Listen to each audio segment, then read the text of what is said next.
Let's talk today about how to actually use your movement on Fortune's Keep. It's one of the biggest areas that I think people struggle is, look, you're starting to understand the Warzone movements. Warzone has been out for 2 years now, and a lot of you know the actual movements that you should be doing. Slide canceling, strafing, jumping, both jumping while shooting and jump peeking corners, but you're not fully sure how and when to use it to your advantage. So today, we're going to be spectating some trios, really taking a look at how people use movement to their advantage to either win gunfights or how they're not using movement and they're actually losing gunfights. Now, the first thing that we need to talk about is let's break down basic movement. Of course, we've all seen the Joe type clips, these pro players that are putting absolutely nasty combinations together, but let's be realistic. Those things are very hard to do. They take a lot of practice and they don't always apply. When it comes down to movement, I look at 3 basic movements. As I mentioned, slide canceling. Slide canceling is your biggest skill gap. It is the biggest skill gap differentiator in Warzone. Why? Because of your pace of play, and it makes you a harder target to actually hit, especially when you're running out in the open.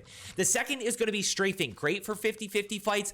Moving left and right while shooting makes you a harder target to hit, especially forcing your enemy to actually track you. Also, for controller players, increases your rotational aim assist. Now, the last one is going to be jumping. Not always necessary, but is super helpful when you jump peek corners, or sometimes even jumping while shooting will allow you to mix in a headshot.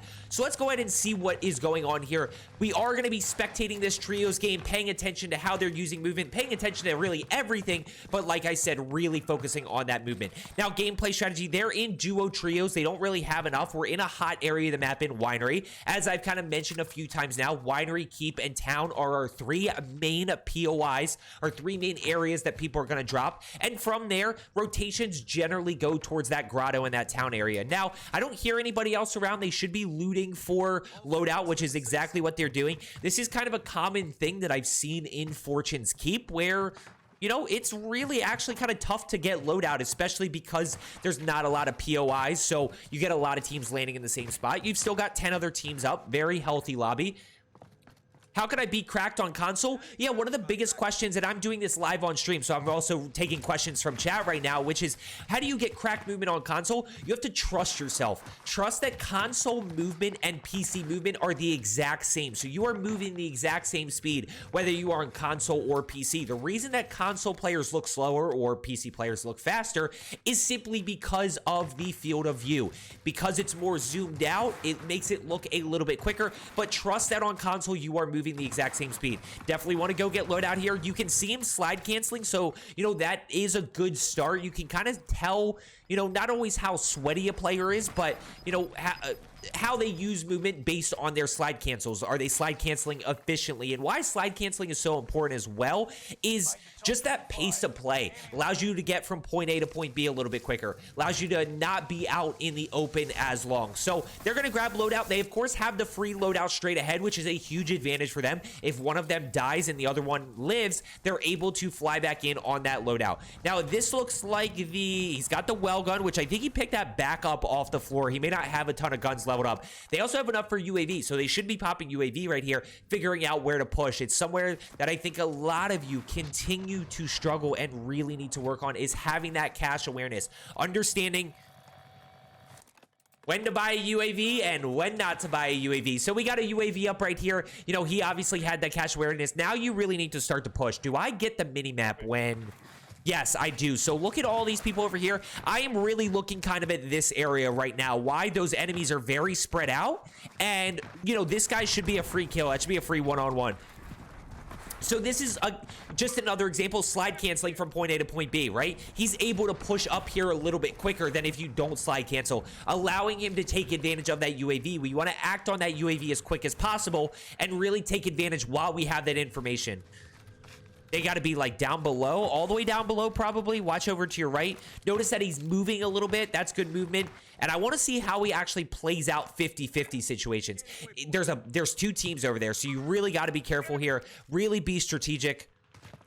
Doesn't really center around corners. That's another movement that we can talk about, is actually slide canceling around corners so that you can actually have your crosshairs out, have your crosshairs centered. It's one thing that a lot of you need to work on. This allows you to anticipate, allows you to be prepared for enemies. Not really seeing anybody right here. Not really seeing anybody. And look, I kind of want to... I was really going back and forth. Good shots right there with the XM4. I was going back and forth between breaking down some of my movement. He must have got information that somebody was close by. I don't know why he's... Oh, cluster. He didn't really need to use the stim there. I was going back and forth between breaking down my movement clips and like spectating. I think spectating really gives you some insight into like how people use movement that look just like you or that have similar movement to you and maybe aren't as efficient in movement as you. How do you win close range fights? Yeah, so when we talk about 50-50 situations, there's two components to this, right? You getting more... You essentially hitting high damage areas on them and also forcing them to miss shots. Now, we force them to miss shots through movement, and that is why aim and movement combined is what allows us to cleanly win gunfights. Yep, he's going to get shot up top. This guy's not really doing anything. Let's go back to... He's got 5 kills, but there's no gameplay strategy, right? They're just kind of chilling. They're not pushing anybody. We're definitely going to continue talking about that at some point. This guy's got to go challenge here. This is the NZ, by the way. Yeah, he's got... Serpentine. Okay, 1 down right there, so you gotta be really careful. You gotta be really careful. Is the automaton still good? Automaton's okay. It feels good. It feels easy to control, but oh, push. Let's see if he challenges around this corner. Nope, he's dead. He's dead. On to the next one. Okay, let's go ahead and jump onto this next team. Finishing up my thought about the automaton, it feels really good. It's just sometimes it takes long to actually kill people. The time to kill at range feels pretty long, so there's definitely some better options. Now let's go to TTV. So this is probably a different component and a different experience than we just had. I guarantee you these guys have good movement. Yeah, go challenge. He's gonna slide cancel. He's gonna stim. Yeah, so now we're seeing both ends right here. Notice how he has his crosshairs out as he turns that corner. That's what I was talking about with slide canceling around corners. Allows you to really start to get those crosshairs out, anticipate enemies more, allows you to get that first shot, which is going to allow you to win those 50-50s. Now, Desi here has 10.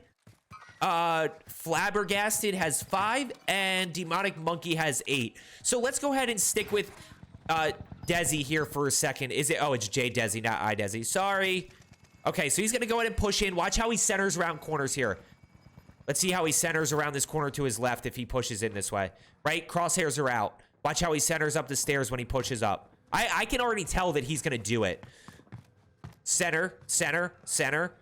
Notice that centering, how he has it. He's ready for people. Now, the level, let's see if he challenges up top. He's careful. Yep, trying to see. This is a weird angle to push. Is he down below? I hear him. He's definitely here somewhere. These buildings are so weird with audio. You can't really... Yeah, he just... That's where, like, pacing was just a little slow there. I'd like to see him play a little bit faster, try to catch his enemy off guard, and really use anticipation to his advantage. So keep slide canceling, keep centering around corners, and at that point, you'll run into the guy eventually, but you're going to catch him off guard, and you're going to be anticipating. You kind of have to anticipate around every single corner. That's where, as you improve, it'll start to become second nature. Notice that one was much better, right? Notice the difference between the two. The first one, he challenges, or he slow challenged that. He takes a lot of damage. That guy, he's able to quickly slide down the stairs. He centers his crosshairs. He anticipates, and he only takes a little bit over a plate of damage. So that's the difference that I want you to notice. Let's go ahead and rotate to this next guy here. Flabbergasted is chilling over this way, trying to see what he can find. They're dropping. Yep, gonna pop UAV. You got 3 to your left, essentially. One's out of zone. Let's see if they go challenge. I want to go back to... We're just going to keep kind of rotating to see if we can get in the action. Yeah, here we go. Okay, so he's got 2 people here. He's going to play up top. Center your crosshairs. No, to your right, to your right, to your right, to your right. He's literally on your level to the right. Yeah, he just missed that on the UAV. He's not playing that well.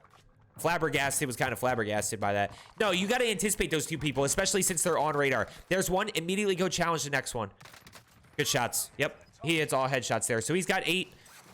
Let's go ahead and stick with Demonic Monkey for a little bit. Notice the slide canceling. One of the biggest things with Fortune's Keep is the open area, right? So slide canceling helps you stay out of the open, makes you a harder target to hit. It makes you harder to actually have headshots hit on you, or, you know, have your enemy hit headshots. So we use that to our advantage, and that's where the skill gap comes into play. I always say that, look, if you are the fastest person on the map, if you are the most efficient balancing slide canceling, not dead sliding, you know, being able to perfectly reset your tac sprint, then nobody's going to be able to catch you, right? Nobody's actually going to be able to catch up to you if they're trying to chase you. On the other hand, if somebody else, they're never going to be able to catch you. You're always going to be able to catch somebody else. That's what I was going for.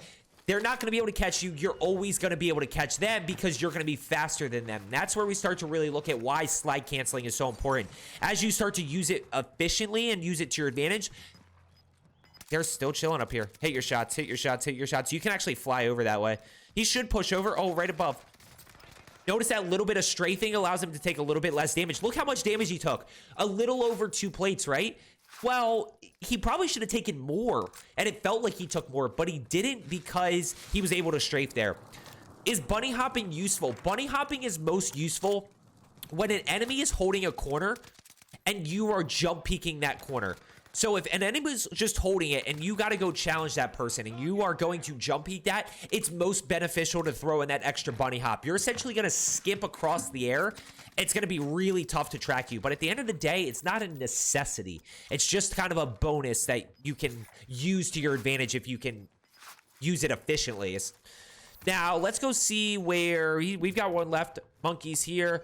And this is where we start to challenge around this corner. Boom. You see, oh my gosh, we switched at a good time. See how he slide canceled around that corner, allows him to get his crosshairs out, allows him to anticipate. Now, as you start to get better at centering and anticipation, that becomes much easier to do. It almost becomes second nature for yourself to do, at which point you can really focus on, okay, who's actually in front of me? He's got 16 kills right here, and you can really see the difference between the first group that we paid attention to and this group when it comes to using movement. They've got really good cash flow. Monkey's got 13, over 13 grand. Last guy's got to be around here somewhere. 1v3. This team should win. Yep, there you go. There's the win. So I hope you found today's video helpful about how to use movement to your advantage. As I always say, let's get better today, and I will see you tomorrow.